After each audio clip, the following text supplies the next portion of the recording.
Peristiwa G30 SPKI bermula pada tanggal 1 Oktober. Dimulai dengan kasus penculikan 7 jenderal yang terdiri dari anggota staf tentara oleh sekelompok pasukan yang bergerak dari lapangan udara menuju Jakarta daerah selatan. 3 dari 7 jenderal tersebut diantaranya telah dibunuh di rumah mereka masing-masing, yakni Ahmad Yani, MT Haryono, dan Dei Panjaitan. Sementara itu, ketiga target lainnya yaitu Suprapto, S. Parman, dan Sutoyo ditangkap secara hidup-hidup. Abdul Haris Nasution yang menjadi target utama kelompok pasukan tersebut berhasil kabur setelah berusaha melompati dinding batas Kedubes Irak. Meskipun begitu, Pierre Tendean beserta anak gadisnya, Ade Irma S. Nasution pun tewas setelah ditangkap dan ditembak pada 6 Oktober oleh Regu Serga. Korban tewas semakin bertambah di saat regu penculik menembak serta membunuh seorang polisi penjaga rumah tetangga Nasution. Albert Naiboru menjadi korban terakhir dalam kejadian ini. Tak sedikit mayat jenderal yang dibunuh lalu dibuang di lubang buaya. Sekitar 2.000 pasukan TNI diterjunkan untuk menduduki sebuah tempat yang kini dikenal dengan nama Lapangan Merdeka, Monas. Walaupun mereka belum berhasil mengamankan bagian timur dari area ini. Sebab saat itu merupakan daerah dari markas Kostrad pimpinan Soeharto.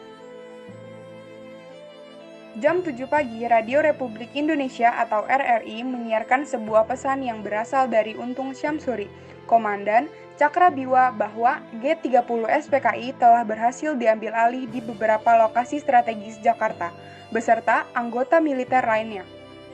Mereka bersikeras bahwa gerakan tersebut sebenarnya didukung oleh CIA yang bertujuan untuk melengsarkan Soekarno dari posisinya.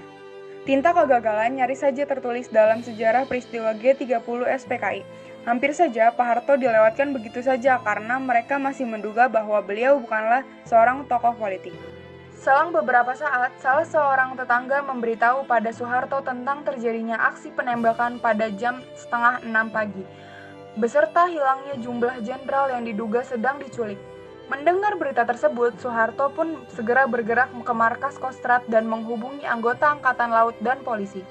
Soeharto juga berhasil membujuk 2 batalion pasukan kudeta untuk segera menyerahkan diri, dimulai dari pasukan Brawijaya yang masuk ke dalam area markas Kostrad, kemudian disusul dengan pasukan Diponegoro yang kabur menuju Halim Perdana Kusuma.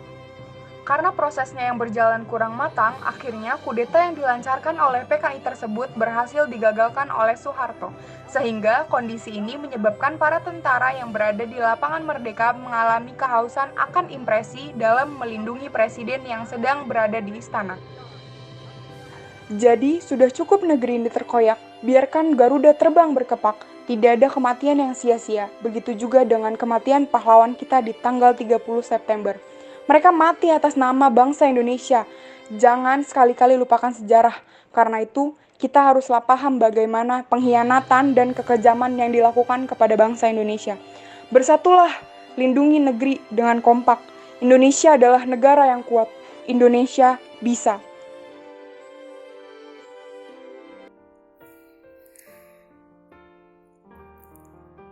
30 September 1945.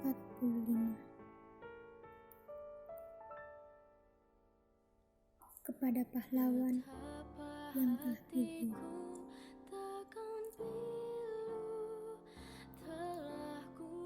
tanah airku seakan hancur berkepingan tulang belulang, berserakan tak berbentuk.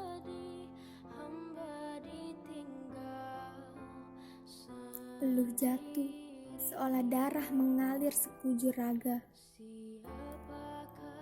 Meski kini keringat bercucuran menjadi penyejuk hati, rela juangku bagi bumi pertiwi.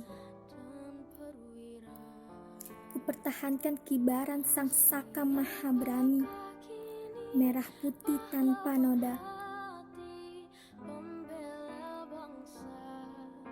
Menatap kibarannya hingga jatuh setitik demi setitik air mata. Tak lupa sepenggal doa penuh makna terpanjatkan pada pahlawan negeri. Tak kenal mundur, berpijak dalam kabut berdebu pasir. Kasih sayang tak terhingga untuk kalian pejuang bangsa. Berkat jasamu kini ku bisa lihat, berkat semangat juangmu kini ku kenang.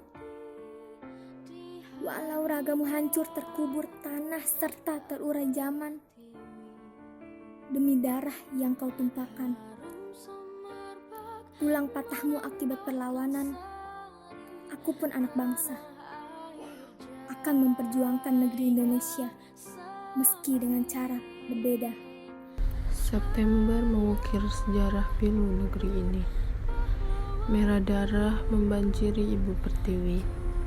Darah pahlawan jatuh bertumpah ruah demi melawan komunis dan penjajah. Walau musuh selalu mengintaimu, namun menyerah tak ada di sejarahmu. Penjajahan telah kau hancurkan, pengkhianatan telah kau binasakan. Pancasila kau bangkitkan untuk melindungi tanah air berkedaulatan.